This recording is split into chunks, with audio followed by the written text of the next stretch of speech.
দুই ভাই ককাই আব্দুল জলিল আৰু শফিউদ্দিন দুয়োজনে যুৱক আছিলে, বিবাহিত, একো দুখীয়া দৰিদ্ৰ সীমাৰেখাৰ তলৰ লোক, দিন হাজিৰা কাম কৰি খোৱা মানুহ।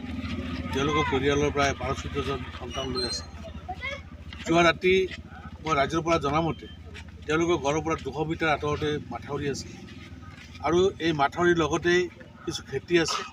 খেতিত মহে উৎপাত কৰে বুলি তেওঁলোকে ওলাই যোৱা বুলি ক'লে আৰু ফৰেষ্ট বিভাগৰ পৰা কৈ আছে তেওঁলোক মাছ মাৰিবলৈ গৈছে। এইটো কোনটো সঁচা কোনটো মিছা তদন্তত ওলাই পৰিব। যিয়েই নহওক, যদি তেওঁলোকে ৰৌমাৰী বিলত মাছ মাৰিবলৈ গৈছে, তেওঁলোকক ধৰি কৰায়ত্ব কৰি জেল হাজতলৈ প্ৰেৰণ কৰিব লাগিছিলে। যদি দৌৰি গৈছে, ধৰিব নোৱাৰা অৱস্থা আছিলে, আঁঠুৰ তলত গুলি কৰি তেওঁলোকক প্ৰায় ধৰিব লাগিছিলে। এক প্ৰাণে মাৰা হত্যা কৰাৰ অধিকাৰটো ফৰেষ্টৰ নাই। গতিকে দুজন মানুহক তেওঁলোকে হত্যা কৰিলে, গতিকে হত্যাৰ অভিযোগত অভিযুক্ত ফৰেষ্ট বিভাগ আৰু এই পৰিয়াল দুটা ৰক্ষণাবেক্ষণ কোনে কৰিব? এই দিন হাজিৰা কাম কৰি খাই যি পৰিয়ালৰ পোহপাল দিছিলে তেওঁলোকক কোনে এতিয়া পোহপাল দিব? গতিকে এটা জঘন্য অপৰাধ সংঘটিত কৰিছে ফৰেষ্ট বিভাগে। গতিকে এইটো এটা তদন্ত হ'ব লাগে। ইতিমধ্যে মই উপায়ুক্ত আয়ুক্ত ডাঙৰীয়াকো কৈছোঁ, মই এটা তদন্ত হ'ব লাগে আৰু তদন্ত কৰি দোষীক শাস্তি বিহিব লাগে আৰু এই পৰিয়াল দুটাক কম্পেনচেশ্যন দি তেওঁলোকক ভৱিষ্যত চলিব পৰাকৈ এটা সুবিধা কৰি দিব লাগে। হৈছিলে এটা তেনেকুৱা হৈছিলে, মাথাউৰি পাৰতে হৈছিলে। সেইটোৱেই তেতিয়াতো তেওঁলোকে গুলি কৰি মাৰা নাছিলে, গুলি কৰি আঘাত কৰিছিলে। গতিকে এইবাৰো আঘাত কৰিলেও আমি ক'বলগীয়া একো নাই, কিন্তু একেবাৰে গুলীয়াই হত্যা কৰা তেওঁলোকৰতো অধিকাৰ নাই। তেওঁলোকে মানৱ অধিকাৰ খৰ্ব কৰিছে। গতিকে মানৱ অধিকাৰ খৰ্ব কৰাৰ কাৰণে তেওঁলোক জবাবদিহি হ'ব লাগিব। তেওঁলোকে বিচাৰৰ কাঠগড়াত থিয় হ'ব লাগিব।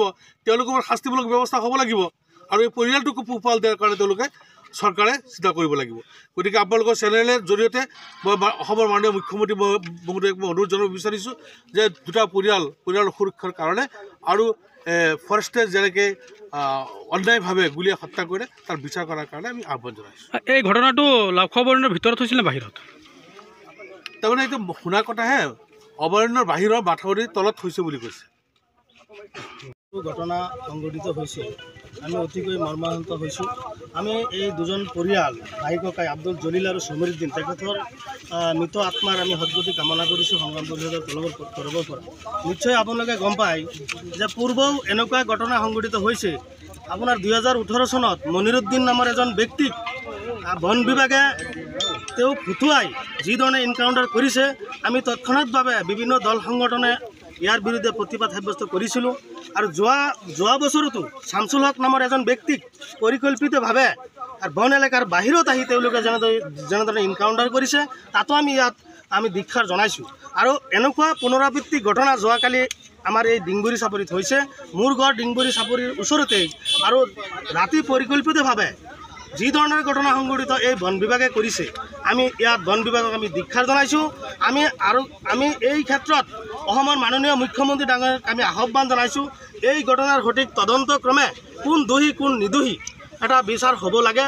আৰু নিশ্চয় আপোনালোকে গম পাইছে এই দুজন যুৱক ভাই ককাই তেওঁলোকৰ পৰিয়ালত এনেকুৱা হাহাকাৰ অৱস্থা, কালি তেওঁলোকে মুখত যে ভাত দিব এই অৱস্থা তেওঁলোকৰ নাই। একেবাৰে দৰিদ্ৰ নিৰহৰ দুজন ব্যক্তি আৰু তাত আমি তেওঁলোকে পৰিয়ালে কোৱা মতে কোনো ধৰণৰ বন এলেকাৰ আপোনাৰ কোনো ধৰণৰ ভিতৰত যোৱা নাই। হয়তো ইয়াত বিভিন্ন ধৰণৰ জানুৱাৰ ইয়াত আহে, তেওঁলোকে জানুৱাৰ আঁতৰাবৰ কাৰণে তেওঁলোকে ৰাতি গৈছে আৰু এই বন বিভাগে সেইটো সুবিধা লৈ যি ধৰণে পৰিকল্পিতভাৱে হত্যা কৰিছে, এই হত্যাকাৰটো আমি কোনোপধ্যেই আমি মানি ল'ব পৰা নাই। আৰু বন বিভাগে কিবা যদি কৰিছিল, ঠিক আছে মানিছে, তেওঁলোকে অন্যায় কৰিছে, এই অন্যায়ৰ বিচাৰ হত্যা কৰিব নালাগিছিল, এনকাউণ্টাৰ এনেকুৱা কৰিব নালাগিছিল, তেওঁলোকে কৰায়ত্ব কৰি আইনী ব্যৱস্থা কৰিব লাগিছিল আৰু সেইটো নকৰি তেওঁলোকে হত্যা কৰিছে। ইয়াৰ উচিত বিচাৰ হ'ব লাগে আৰু ইয়াৰ উচিত বিচাৰ যেতিয়ালৈকে নহ'ব তেতিয়ালৈকে আমি সংগ্ৰাম পৰিষদে বিভিন্ন সচেতন মহলে ইয়াৰ বিৰুদ্ধে আমি প্ৰতিবাদ সাব্যস্ত কৰিবলৈ আমি বাধ্য হ'ম। আজি আমি ঘটনাস্থলীত আহি আমি বুজ লৈছোঁ, ইতিমধ্যে বিধায়ক মহোদয়েও এই ক্ষেত্ৰত কৈ গৈছে আমি বন বিভাগৰ বিৰোধ নহয়, কিন্তু এনেধৰণৰ ঘটনা সংঘটিত বাৰে বাৰে হ'ব এই কথাটো আমি ৰাইজে আমি সচেতন মহলে আমি দল সংগঠন আমি মানি নলওঁ। আমি দেখিছোঁ পূৰ্বৰ পৰাই কোনো এজন ব্যক্তিক কৰায়ত্ব কৰি আইনী ব্যৱস্থা কৰিবলৈ তেওঁলোকে সাহ হোৱা নাই। কেৱল তাতে যোৱাৰ লগে লগে তেওঁলোকে এনকাউণ্টাৰ কৰি মানুহৰ জীৱন নাইকিয়া কৰিব। আৰু আজি যি ধৰণৰ পৰিৱেশ এই পৰিয়ালত, এই পৰিস্থিতি কোনে বুজিব? আজি বন বিভাগে বুজিব জানো? কেইবাটাও ঘটনা সংঘটিত কৰিছে। গতিকে এনেকুৱা ঘটনা যাতে বন বিভাগে নকৰে আৰু ইয়াত কমচে কম 10 লাখ টকাৰ এজন পৰিয়ালক 10 লাখ টকাৰ দাবী আমি সংগ্ৰাম পৰিষদে দিছোঁ। 10 লাখ টকা দাবী দিছোঁ। অসমৰ মাননীয় মুখ্যমন্ত্ৰী ডাঙৰীয়াই যদি সঁচা অৰ্থত অসমৰ জনপ্ৰিয় হয় তেনেহ'লে দৰিদ্ৰ নিৰহৰ গৰীব এই পৰিয়ালৰ প্ৰতি লক্ষ্য ৰাখি 10 লাখ টকা আমি দাবী কৰিছোঁ। 10 লাখ টকা সাহায্য দিবলৈ আমি অনুৰোধ কৰিছোঁ। ঘটনাখিনি এইখিনি জানো, সিহঁতে সদায় মাছ মাৰি চলে। এইখিনি দুখীয়া মানুহ। সেই মানুহখিনি কালি মাছ মাৰা যোৱা সময়ত কেইটা বজাত গৈছে? এই ৰাতি 12টা বজাত ঘৰৰ পৰা ওলালে। এইখিনি গৈ পেলাই মাথাবাৰীৰ ওচৰত যেতিয়া গৈছে তেতিয়াই ষ্টাফে গম পালে, পাই পেলাই গুলি কৰিলে। গুলি কৰি মানুহ দুজন মাৰিলে। নাম কি? নাম আব্দুল জলিল আৰু সমৰুদ্দিন। এই গাঁওখনৰ নাম? গাঁওখন ডিংচাপুৰী। অঁ সিহঁতে মানে মাথাউৰি উঠাতেই গুলি কৰিছে? অঁ মাথাউৰি উঠাতেই গুলি কৰিছে। অঁ এতিয়া দুজনে নিহত?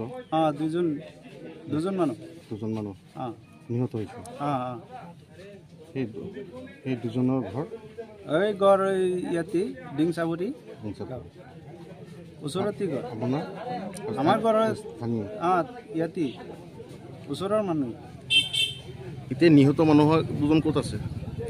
এই নগাঁও আছে। নগাঁও। মই সেইটো ঘৰৰ ওচৰতে ঘৰ। আচ্ছা, কি হৈছিলে কওকচোন? মই শুনা পাইছোঁ যেতিয়া হেৰি গুলিৰ শব্দ হৈছে, মই ঘৰৰ পৰা উঠিছোঁ। ৰাতি কেইটামান বজাত হ'ব? ৰাতি হৈছে আপোনাৰ 12টা বাজে। আচ্ছা, পিছত দাদা শুনা হৈছে যে গুলি কৰিছে। কোনে কৰিছে? জলিলক আৰু সমীৰুদ্দিন শুনিছে সিহঁতৰ গাঁৱত গুলি লাগিছে। আচ্ছা, তো ৰাতিটো আমি এনেকৈ খবৰ লোৱা নাই। চবকেইটাতো মাথাউৰি গাড়ী বহুত গাড়ী আহিছে। ৰাতি আহিছে? ৰাতি আহিছে। আচ্ছা, পিছত সিহঁতৰ পৰা আমি ঘৰৰ পৰা কথাটো শুনিলো যে মাথাউৰি যেতিয়া যাওয়াৰ সময়তে মাছ মাৰা যাওয়াৰ সময়তে সিহঁতে গুলি মাৰি দিলে। মানে মাছ মাৰিব যেতিয়া যাব আৰু ৰাস্তা আমিতো গুলি মাৰি দিলে। আধা বাটতে মানে মাথাউৰিৰ ওপৰত মাৰিছে, কিন্তু বিলটো হইলো মাথাউৰি পাৰ হৈ কিনি। আচ্ছা আচ্ছা, বিলত যোৱা নাই? বিলতো যোৱা নাই। আৰু সিহঁতৰ ঘৰ হৈ আপোনাৰ বিলৰ ওচৰতে আছে, বেছি আধা কিলোমিটাৰ হ'ব। আৰু সিহঁতে মাছ মাৰি খাই থাকে, দুখীয়া মানুহ। প্ৰত্যেক দিনতে মাছ মাৰিয়ে থাকে? মাজে মাজে যেতিয়া বেছি বেজাৰ থাকে সেইটো পইচাও মাজে মাজে লৈ থাকে। কোনে পইচা লয়? ষ্টাফে পইচা লয়। ষ্টাফে পইচা লয়? ষ্টাফে পইচা লয়। প্ৰত্যেক দিনে মানুহে মাছ মাৰিয়ে থাকে? মাৰি থাকে, পইচাও লয়। ষ্টাফে পইচা লৈ সোমাব দিয়ে?